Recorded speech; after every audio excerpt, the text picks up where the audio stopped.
Ken, thank you for taking time to sit down and talk about CBC history, which is what we're Yeah. discussing here today. Tell me a little bit about when you were hired, where you were before that, and what you were hired to do.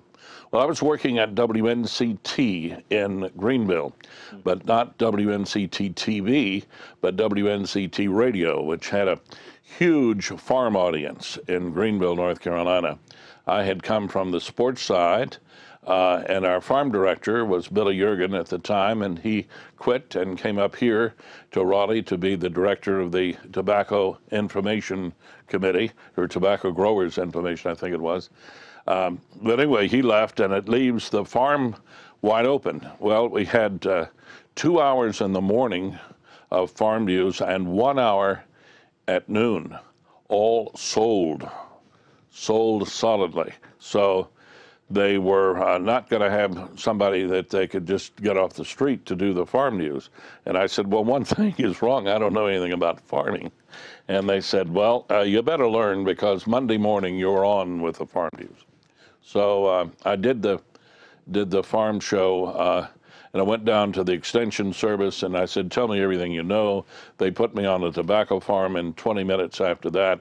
And a year later, that tobacco farmer and I got the Tobacco Growers Information Committee Award for Best Farm Broadcast in the state. So I kept running across this guy by the name of Ray Wilkinson. In all of our farm doings, we had tobacco market openings, and you remember how tobacco markets were in eastern North Carolina. Tobacco was king, and you had to go to the openings of each tobacco market, and they usually staggered them. If you remember, Wilson would open, and then Greenville would open, and then Rocky Mount would, and so we would follow the tobacco markets, and then various meetings that we would have with the Soybean Association and with the corn growers, and Ray and I kept crossing paths and running into each other, and I liked his humor, and we were very compatible. So one day in late 70s, I got a call, and it was Ray, and he said, are you where you can talk? And I said, yes, I'm in one of the studios. He said, how would you like to make a permanent trip to the city? And I said, what do you mean? And he said, well, we want to hire you at WRAL Television to be a part of our farm broadcast team on television and radio. And he said, with your radio experience. And I said, well, one thing, I don't have any television experience. He said, well, we'll teach you. So, you know how Ray was, and of course Ray could better than anybody. So I came on board in December of 1979. And we were such transition. They just had the company Christmas party, and that was, and so it was in late December. I went ahead and went on the air in December, but I lived across the street for the rest of December at the Mission Valley Hotel or Motel or whatever it was. It's the part of NCSU right now. But that's where I lived until I could make the transition in January from Greenville. But actually, the hire date was December 15th, 1979, and I started the broadcast right then. Our morning show was quite different in those days than it is now. First of all, we didn't start until 6:30 in the morning. We didn't have any news until Fred Taylor did the news at 5 minutes until 7, and that was the end of our broadcast. So you had to be on time, because the television station, as you very well know, John, and Clarence and everybody else, you can't go on the air without the talent. You can have all the people in this building, and there was 13 of them here, but if I wasn't there, then we didn't start. And so it was essential, that you get here on time. And back in those days, we finally started going around on really bad snow days with a four-wheeler and picking up the talent. You know, they would just come to your house. Jim Stahowski at that time, stay there, we're coming by and pick you up. And that's what they did for the air talent. But before that, I mean, you had to get here the best way you could. And I did everything. I would put chains on the tires and back the car up and everything to be able to get here, because there was no excuses. I mean, you had the WRAL TV audience waiting for you to go on the air. And those early air things, we called it country morning. We sat behind a table. It was a breakfast table. And we had our coffee on the breakfast table. And then we'd have once a week or so, or once every 2 weeks maybe, we'd have the cooking lady come in. And we had a set over in that Studio B. And it was made for, it was a working kitchen. And so she would cook up whatever, you know, that they were doing. It'd be the turkey lady or it'd be the egg lady or somebody. We got the weather by calling the Weather Bureau. And they would flash up the weatherman's name, whoever it was, and we would, that's the way the first WRAL TV audience in that first in the morning got the weather. As I said, Fred didn't do the news until 5 minutes until 7. And then we went into the rest of the morning programming.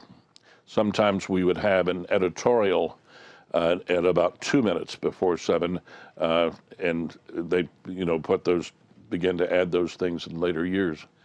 Then finally, after a couple of years of that, they moved us into earlier morning. We had to arrive at the studio at about 5:30 in the morning because we went on at 6 o'clock. And then that's when they started the news hour, and the television, the farm report was a part of the news hour, and it was where the sports would usually be. It was about 15, 20 minutes after the hour every morning. Now, I wasn't the only one. We had Sylvia Sutter with us in those early days, and Vern Strickland. Vern and Sylvia left about a couple of years in. Vern left us in '83, and Sylvia the year before that. And so then we hired Dix Harper, and then it was Dix and me in the morning, and then Ray and me at noon. Now the noontime not tobacco, but farm segment was, it had tobacco news on it, of course, but the farm segment at noon was right before the SPCA would come in with the little animals, you know, to be adopted. So we'd go on about 12, 20 or so, and in the newsroom. That's another thing. We had started, as I said, in Studio B, and we did some documentaries on tobacco with the whole Studio A, where we'd use tobacco specialists from North Carolina State University and the Department of Agriculture to come over and do a tobacco show, which went statewide in about 6 states. We would do it from out of here, and that's when we utilized the old Studio A. But most of the time it was Studio B, and then that's where, when we extended into the news, we would do the news in the Studio B, still with the egg lady or the turkey lady set over in the corner, but the news was done over in another corner of Studio B. And so we were very cozy in the studio, and they said, what we're going to do is we're going to put you folks in the newsroom. And I said, how in the world are we going to be able to do news sitting up here at the anchor desk with the newsroom behind us?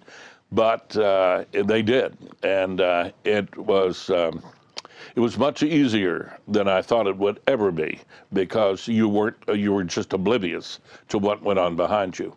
And as you know, you folks were way in the back. That's where the news director was, and all of the directors were way in the back of the newsroom from the set.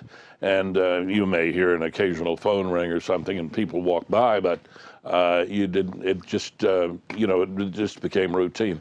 But when we were practicing to go on that set, I can remember Fred Taylor saying, "I don't think we're ever going to be able to do this. There's too much too much distraction." We're used to these calm studios with all of the padding around and everything, and all of a sudden we're in a newsroom with phones ringing and people talking and people walking back behind you, at the camera. So they finally decided when Bob Vernon came, they said, let's have a walk-up. One of our directors hatched the idea. I don't remember which director, but one of our producer directors said, let's have a walk-up for Ken. So what Bob would do, and he was like, well, he would be paired with Renee McCoy. And so Bob and Renee would be doing the news, and then the farm segment is coming up next. We tease the farm segment, and here's Ken with the farm news, and they both turn around, and I would make the walk all the way from the back of the newsroom all the way forward with my coffee and, put it on the desk. Well, they said this walk-up is fine, it's working fine, but we're using styrofoam coffee cups. And so Capital Broadcasting had bought these very nice new coffee cups, and it said WRAL TV on one side in the blue color, and then on the other side it said CBC. I still have one of them, and so we were to, if you even start out with a styrofoam cup, please pour your coffee into the coffee cup. It was real coffee. You were supposed to drink it, but you're just this coffee cup. So one morning I was late, and later than I'm supposed to be, not to miss the show or anything, but I went up to the break room and I couldn't find the coffee cup. So I got a styrofoam cup, and I came walking up with that and put it on the desk. And I had a 4-H meeting that I was the featured speaker at a 4-H meeting in Warren County. And I got to the meeting site and, was greeted by the people. And this one person came up and she said, "Where is your coffee cup? You lost your, what happened to your coffee?" And I realized that you're part of people's lives on this television station. You just don't, you're not an entity into yourself, and you can't be because you're a part of them. And you realize that more so, so much so when you go and visit them. And they all say one thing: "Oh, you've lost weight." Well, no, the camera has added the extra weight, but then when they see you in person, and it's things like that. But I realized right then how many people that we were touching, with the morning news and the morning farm news. And they used to tell Dan Wilkinson, the late Dan Wilkinson and I, "You're the shush factor around home." And "What do you mean by that?" And he said, my granddaddy, when you come on at noon, says, "Hush, want to listen to the farm news, got to get the prices." He had the soybean and the hog prices and the tobacco prices for what had happened with the market, for the last week. Times were different at that time. We didn't have computers, we didn't have the internet, ways of getting that information. I don't think people today have a real good sense of just how important farm reporting, particularly at our station, how important it was to the agricultural community then. I mean, talk a little bit about that, just how important the information was that you were reporting. Well, it was very important because of all the farms, as you said, that we reached. And as I said, Warren County, you're all over the eastern part of the state. Only WNCT-TV in Greenville that was the only other station doing any farm news at all, and certainly not the extent of the farm news that we did here at WRAL-TV. Now, we were in a lucky place because of the positioning of this building.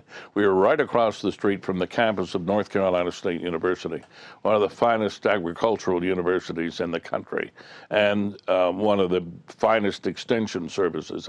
All of the country. You can take in Texas and all of them. This extension service matches up with every one of them.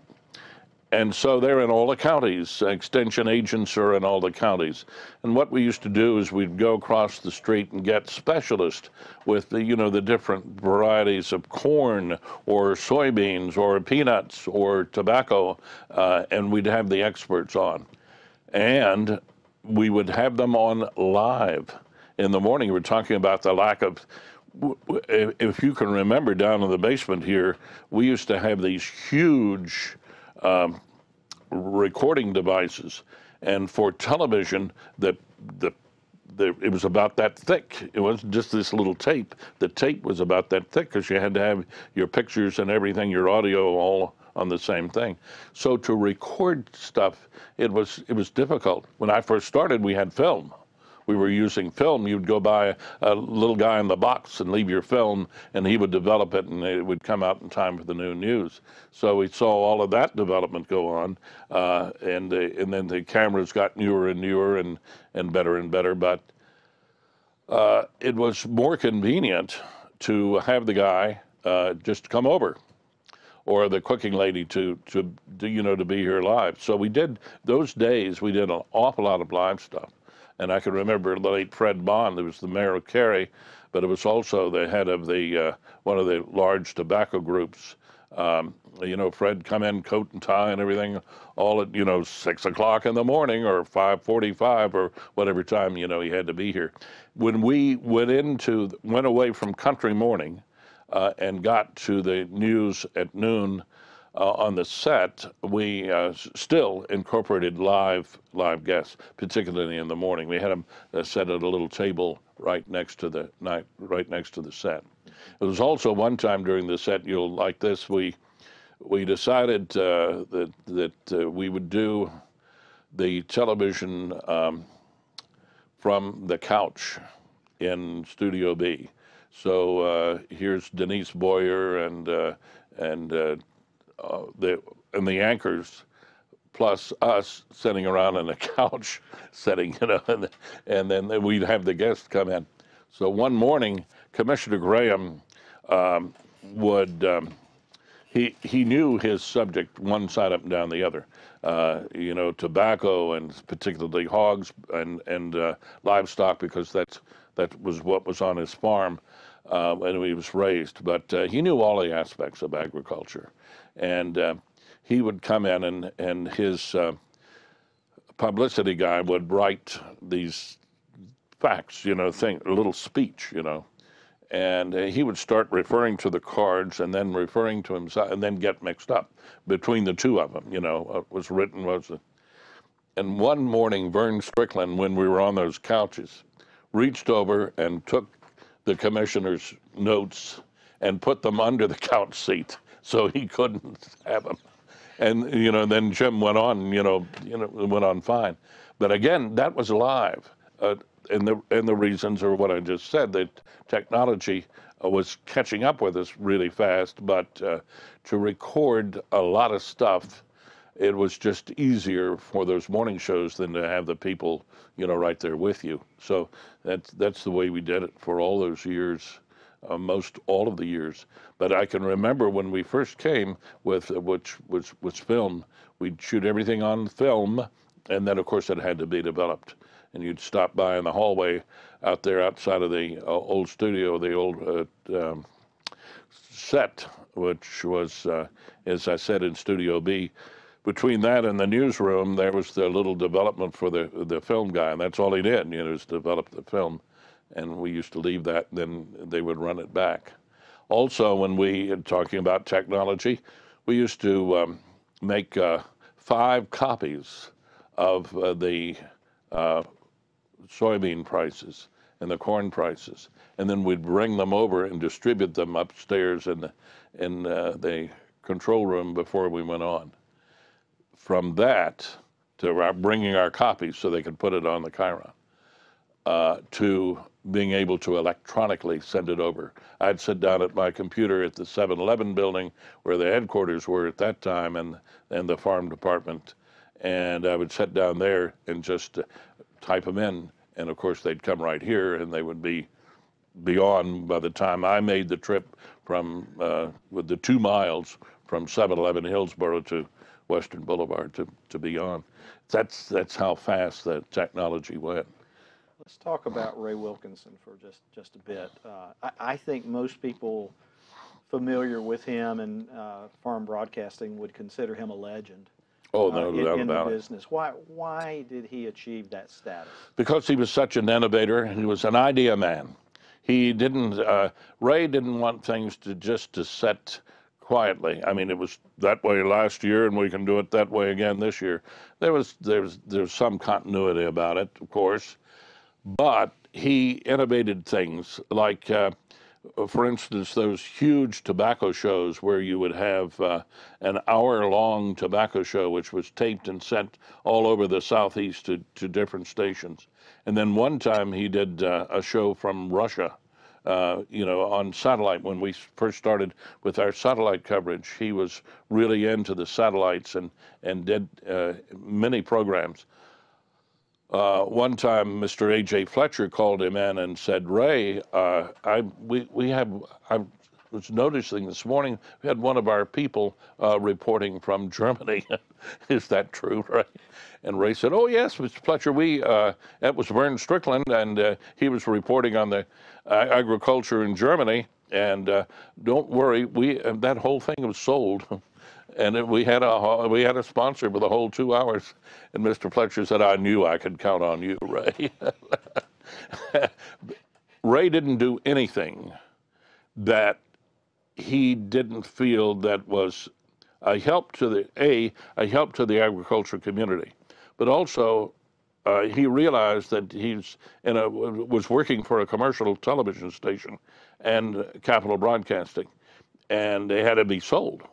You couldn't have the cart without the horse. You couldn't be on one without the other. And we were a commercial television and radio operation. So he also, as I said, an innovator.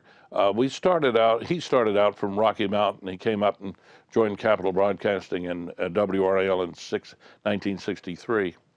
That time we had about 30, maybe, radio stations strung across the strait by FM, bounce FM. You would bounce them from one FM station to the other, and that's how you got a network. And that was the Tobacco Radio Network. Ray took the Tobacco Radio Network and got in his car and went to South Carolina, parts of Eastern Virginia, all over Georgia, and all over half of Alabama, and convinced those people in those states that they ought to be on the Tobacco Radio Network. Or Alabama didn't grow any tobacco to speak of, so they would be, you have a lot of peanuts here, let's make the Peanut Radio Network and the Soybean Radio Network. When I first heard all those networks when I was at WNCT, and I was wondering how he was doing it. Well, how he was doing it was you did 5 soybean shows a week. I got the honor of being the soybean network guy, and you do 5 of those, and you did them on tape, and then you sent them out on Thursday so the radio station could get them over the weekend and run them on Monday. And how those networks all came about. There were barter networks. You had the radio station could sell the second spot. We had the first spot sold. So in addition to what Ray did with that, on the air, he was calling on agencies all across the countryside, advertising agencies, to make sure that, like the DuPonts and the Ciba-Geigys at that time, now Novartis, it's come in even to more than that. It's evolved on all those companies. But to be able to sell those, and so a radio station that was in Alabama or in Ahara, Georgia, or somewhere like that, could count on his bottom line being enhanced by carrying the soybean news or the peanut news or tobacco talk with Ray Wilkinson. So he was an innovator. He was an innovator not only in television, but he caught on to the satellite right away and did that satellite broadcast from Russia. and bounced it down in Kansas City and then back up to here. It was quite an operation. The tobacco, R.J. Reynolds set up a tobacco auctioneering competition. It was Tobacco Auctioneering Championship. It was always held in Danville, Virginia. Ray decided with the R.J. Reynolds that Tobacco Auctioneering Championship ought to be on satellite. So he did a satellite broadcast of the Tobacco Auctioneering Championship, and we did it right there on site. Our engineers and producers and the camera people used to meet in a little hut, and they would do the editing and send it right on the satellite right there. So Ray was quick to catch on to the innovations, and certainly our satellites as well when they first came in, to use those. So you could say of Ray that he was a great innovator, great idea guy, an idea man. And he would come into your office and say, "Here's what we're going to do." What now, Ray? He would have something else that he had innovated. Also, we had to keep up all those networks, and there was, as I said, there was about 30 maybe stations on the Tobacco Radio Network, and we at its peak we had 240 stations in 6 southeastern states that had our broadcast on radio. So as soon as you left this television station, you went right back down to the 7-Eleven building where we had our studios, and you did a lot of radio. The only live part of that was the North Carolina News Network feed of tobacco news, and that was 12:40 till 12:55 every day. The other thing that Ray just forged ahead was all of the coverage that we had of the state fair. We were at the state fair every day, and we started doing the 2 broadcasts, and within the farm news segment, we would expand the farm news segment on the noon news, and so I would be down with the cattle, and Ray would be up with the people in front of the WRAL TV tent and talk to the people and the little kids and everything, and then we'd cut down for the farm news in the barn.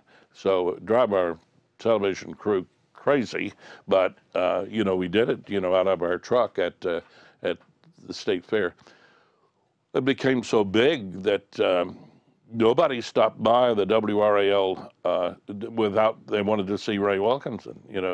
See him, talk to him, and then of course he innovated those great Cecil and Leonard stories. That he started telling those in civic groups around Rocky Mount early on, and they just expanded and expanded. And he was in the corporate world, like the big corporations would call him over to do those at their corporate meetings, and all these exotic places like the Greenbrier, but one time he did them on a ship that they're having the corporate meeting, and he always gave part of those profits, actually probably most of them, to like things that he had endowed, like the 4-H, the 4-H scholarship. He put his money in that.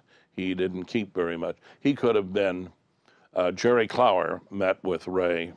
We used to have Jerry Clower at the old tobacco show in Greenville, and then it moved to Wilson. And it went on, for 3 days. We broadcast from there. And we sponsored whoever the talent was. Well, for many years, it was Jerry Clower. And Jerry Clower said, "Ray, you're just really so good. I've got the connections. I can put you in Nashville." And Ray said, "I don't want to do it. I don't want to leave WRAL TV, Capital Broadcasting, and all the people, the friendship and all the people." But most of all, he didn't want to leave because he was so innovative that there was something else that WRAL was going to do tomorrow, and maybe another satellite and another chance to do something else, you know. But it was always for the good of this company and the agriculture community at large around him. He was very loyal to this company.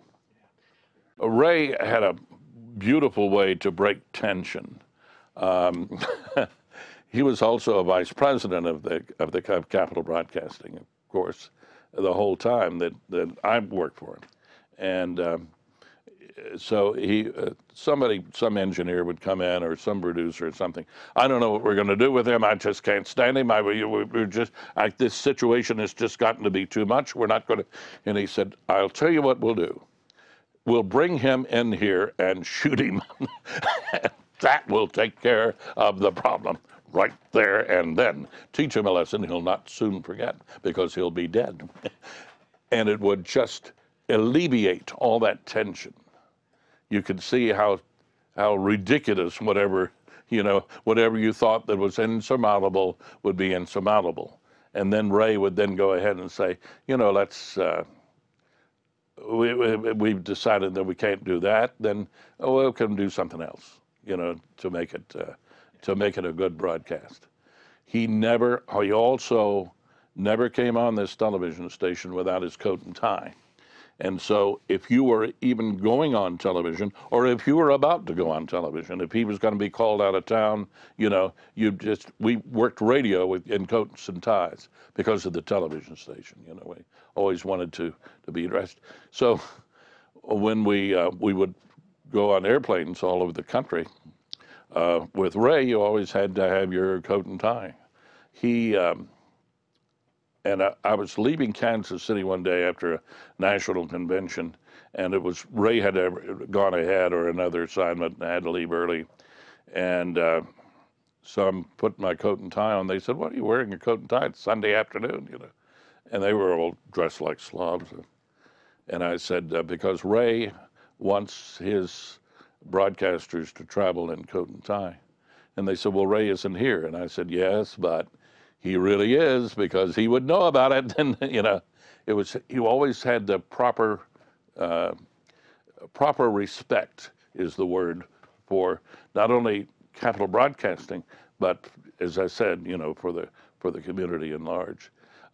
So those were, and just being around Ray, he was beyond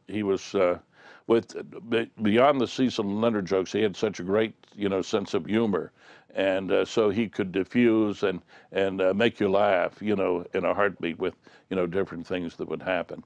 There have been many mornings, not many, but some, that, you would call the weatherman and wouldn't get the weatherman, and the weatherman wouldn't be there. And then there was one morning with the turkey lady was here, and Ray was trying to get the stuffing open to go in the turkey. The floor director, we were getting beyond the time, so they're waiting for to do the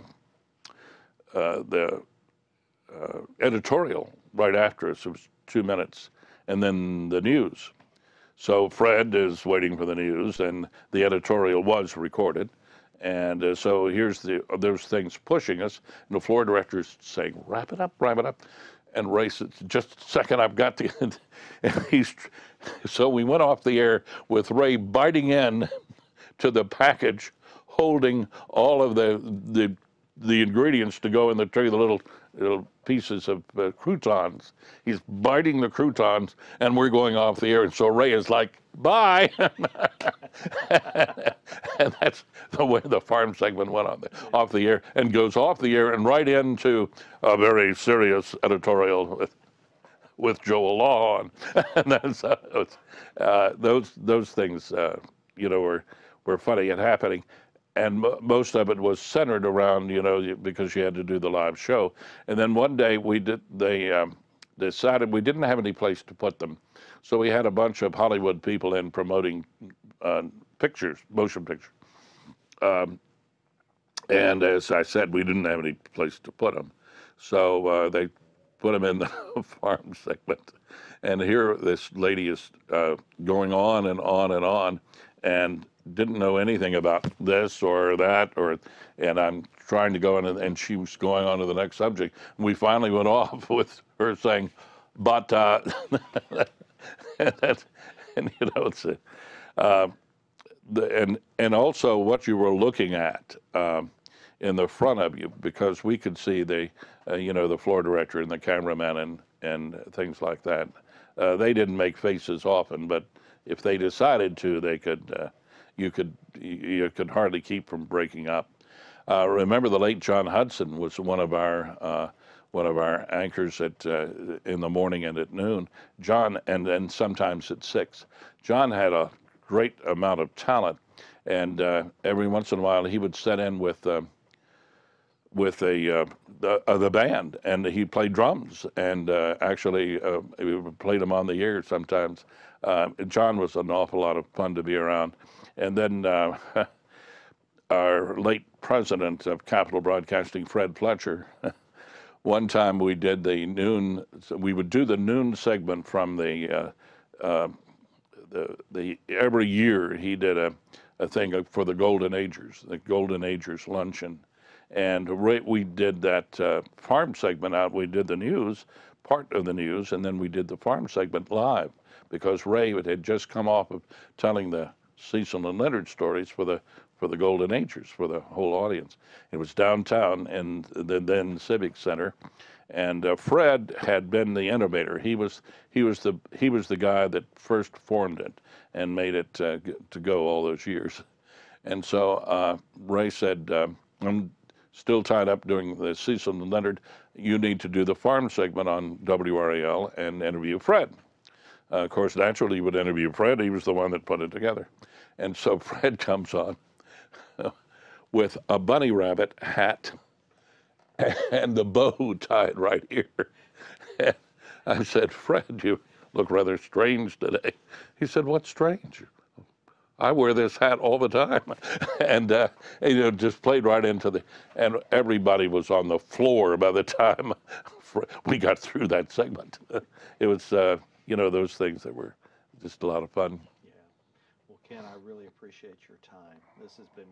It's been wonderful reminiscing, and you may be the last farm veteran, you know, who can remember those early days, and so that's why it's so important to hear your memories. Did I leave anything out? Is there anything important about farm reporting and the farm department at CBC that you feel should be added? Well, we outlasted most of them. The Tobacco Radio Network went into called Capital Agribusiness, but we didn't have to send the tapes out any longer. We with the innovation of Capital Broadcasting and the satellite, we sent all of our stuff out on satellite. That was when we were typing our, you know, right into a computer and coming right over here for the television station in those days.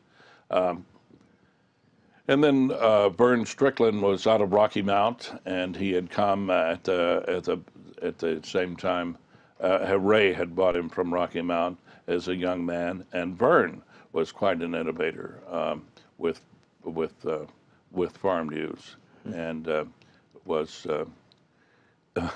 But he always did it as farm news in a coat and tie and Gucci shoes. That was a little strange way of doing that.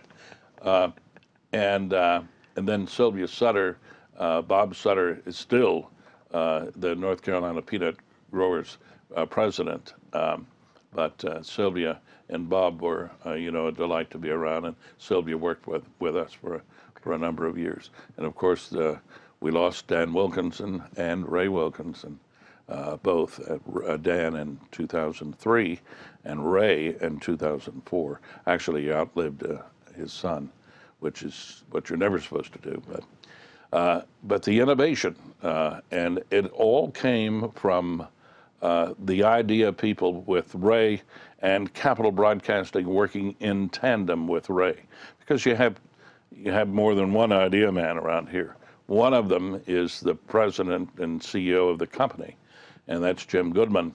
And Jim was always looking ahead to things, and so was Ray, and that is why they worked so well together, because there wasn't any idea that Ray came up with that Jim didn't want to entertain. Well, let's talk a little bit about that. You mean you're going to do a satellite broadcast from Russia? That's a, you know, but all of it was and still is, as far as Ray is concerned, because he has the 4-H endowment at North Carolina State University. All of those things came from Ray for the good of the agricultural community, because even from Rocky Mount on, he recognized the importance of agriculture in the state, and there was a leading industry in the state. And so, you know, you ought to talk to that audience. You ought to be a service. And when you look back in the history of Capital Broadcasting, this company has been a service to the community, not only the agriculture community, but the community at large. And it's through innovation, you know, that Capital Broadcasting has been able to do it. We're still doing it with the Durham Bulls, where I am now. I went sort of sideways when I retired from WRAL. I went to the Durham Bulls, and